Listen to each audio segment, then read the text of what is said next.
नमस्कार मंडळी, कसे आहात आपण? सादर करीत आहे श्री श्रीपाद वल्लभ कथा.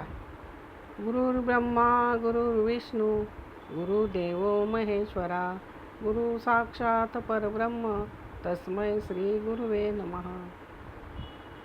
श्रोते हो, नमस्कार. आज आपण अध्याय 12वा, श्रेष्ठींचा मृत्यू टाळून त्यांच्यावर अनुग्रह केला, ही कथा पाहणार आहोत. चला तर मग आपण कथेला सुरुवात करूया. इसवी सन 1320मध्ये पिठापूरमध्ये घडलेली ही घटना. पिढ्यानपिढ्या चालत आलेल्या रूढी परंपरांचा जबरदस्त पगडा पिठापूरवासियांवर होता. तुरळक वस्ती असलेल्या पिठापूर गावात एक नावाजलेला ज्योतिषी होता. त्याने सांगितलेले भविष्य कधी खोटे ठरलेच नव्हते. त्याला एवढा आत्मविश्वास होता की त्याने श्रेष्ठींना त्यांच्या मृत्यूची तारीख, वेळ आणि स्थान इत्यादीचे नेमके वर्णन करून सांगितले आणि वर असेही सांगितले की जर हे भविष्य खोटे ठरले तर माझे मुंडन करा व मला गाढवावर बसून माझी मिरवणूक काढा. ज्योतिषाचे आत्मविश्वासपूर्वक केलेले हे भविष्यकथन ऐकताच श्रेष्ठी चांगलेच हादरले. ते अगदी गंभीर झाले होते. श्रीपाद प्रभू, मल्लादी व्यंकटप्पय्या, श्रेष्ठी व वस्तवाई ही कुटुंबे त्याच गावामध्ये होती. वस्तवाई कुटुंबांबरोबर श्रीपादांचा परिवार प्रत्येक सण गुण्यागोविंदाने साजरा करीत असे. अशाच एका सणाच्या दिवशी श्रेष्ठींनी अप्पलराजू दाम्पत्यास घरी बोलावले.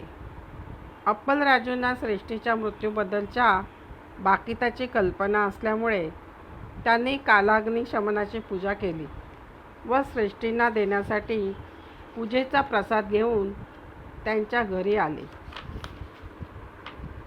त्यांच्या चेहऱ्यावरील उदासीनतेचा भाव नेमका ओळखला. घरातील नातेवाईकांशी श्रेष्ठी गप्पागोष्टी करीत होते.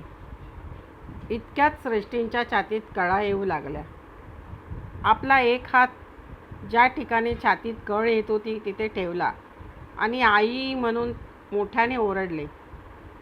त्यांची मानसिक अवस्था फार बिघडली व ते वेदनेने तळमळू लागले. त्यांना आपला मृत्यू जवळ येऊन ठेपल्याची भयप्रद कल्पना भेडसावू लागली. कारण ज्योतिषाने सांगितलेली तारीख आणि वेळ जवळ येऊन ठेपली होती. त्याच वेळी सुमती राणी भरजरी वस्त्रे परिधान करून श्रीपादांना सोबत घेऊन श्रेष्ठींना भेटायला आल्या होत्या व श्रेष्ठींची ती अवस्था पाहून धावतच श्रेष्ठींजवळ पोहोचल्या. या दिव्यमंगल स्वरूप अशा साध्वीने आपला दिव्य हात श्रेष्ठींच्या छातीवर ठेवला. त्याच वेळी तेथे असलेले बालस्वरूपातील श्रीपाद प्रभू मोठ्याने जा जा असे ओरडले. त्याच वेळी श्रेष्ठींच्या घरी असणाऱ्या एका बैलाने तडफडून प्राण सोडले आणि इकडे श्रेष्ठींचे दुखणे थांबले. त्यांच्या चेहऱ्यावरील गंभीर भाव नाहीसा होऊन आता ते आनंदी दिसू लागले. प्रभू श्रीपादांच्या कृपेने त्यांच्यावरील मृत्यूचे गंडांतर टळले होते. पिठापूरसारख्या लहान गावात ही वार्ता हा म्हणता पसरली. ज्योतिषाच्या कानावर ही बातमी येताच तो धावत धावत श्रेष्ठींकडे आला. आपले भविष्य चुकल्यामुळे त्याला खंत वाटली.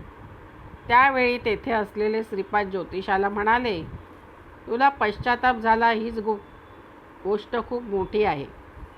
नंतर त्यांनी या घटनेचे खुलासेवार सत्य ज्योतिषासमोर उलगडले. ते असे की त्यांच्या वडिलांनी मागच्या जन्मी श्रेष्ठींकडून कर्ज घेतले. त्याची परतफेड न करताच गायत्रीची खोटी शपथ घेऊन कर्ज फेडल्याचे सांगितले. या भयंकर पापाचे परिणामस्वरूप त्यांच्या वडिलांना बैलाचा जन्म प्राप्त झाला व त्यांना श्रेष्ठींच्या घरी राबावे लागले. अशा प्रकारे बैलाच्या मागील जन्माचे रहस्य श्रीपादांनी उलगडले व ते ज्योतिषांना म्हणाले, मी येथे हजर असल्यामुळे तुझ्या वडिलांची वाईट कर्मफलातून मुक्तता केली व त्याचबरोबर श्रेष्ठींचे प्राणही वाचविले. आता तू या बैलांचा दाह संस्कार करून अन्नदान कर. श्रीपादांना भूतभविष्यातील सर्व घटना ज्ञात असल्याने योग्य वेळी अनेक लोकांना संकटातून तारून त्यांच्या कर्मबंधनातून मुक्त केले. आतापर्यंत श्रोतेहो, आपण बऱ्याच कथा श्रीपादांच्या पाहिल्या, ऐकल्या. त्यामध्ये श्रीपादांनी प्रत्येक व्यक्तीला जीवदान दिलेले आहे, अडचणी व संकटांवर मात केलेले आहे. अशा श्रीपादांना आपण परत एकदा वंदन करूया व या कथा परत परत वाचून आपल्याही जीवनातील संकटे व पुढे येणाऱ्या अडचणी असतील व आपल्याला श्रीपादांची भक्ती आपल्या मनामध्ये श्रीपादांच्या भक्तीविषयी वाढ होईल असे आपण त्यासाठी परत परत या कथा वाचूया. माझ्या कथा ऐकल्याबद्दल खूप खूप धन्यवाद. कथेला लाईक व सबस्क्राईब करा ही नम्र विनंती. श्रीपाद राजम शरणम प्रपद्ये.